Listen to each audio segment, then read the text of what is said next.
তোমরা তো আমারে কোনো কাজে ডাকলা না, ডাকছো? কোনো কাজে ডাকলা না। তোমরা বিয়া করছো, তাও আমার ডাকলা না। তোমরা তোমরা যাইয়া ওই বোনেরে বিয়া দিছ, তাও আমার ঘরে কিন্তু ডাকলা না। আমরা কেরান যোগ্য না, তাই বিদায় আমার ঘরে ডাকলা না। অন তোমরা বিয়া দিছ, বালা কথা দিবা, উড়ে দিবা। হন আমারে যাইতে যেন কও, কেন কো?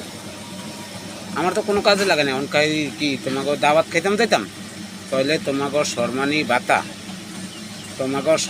ভাতা আমি বাড়িয়ে দিব।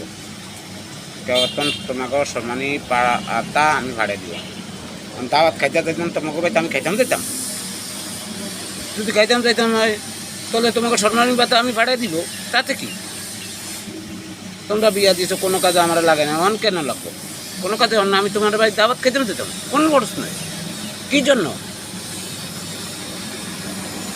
তুমি বিবেক করো।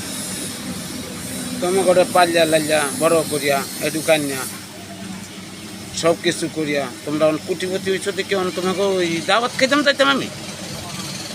যেই কোনো কাজে আমি আসিলাম, আমি তো নাই, তোমাকে হইয়া গেছি ঘর। তোমাকে সম্মানী ভাতা পাওয়ার জন্য আমি সম্মানী ভাতা ভাড়াই দিলেই তো হয়, তাতে কি? ভাড়াই দিব, চিন্তা করবো না। আমি মিলনে কথা এটা কই, এটাই এক বাপ এক জবান এক, রাইট কথা মনে রাখবা। তোমাকে সম্মানী ভাতা শুক্রবারে আমি বাড়াই দিব মিলনে, মনে রাখবা কথাগুলো, গ্রহণযোগ্য করবা।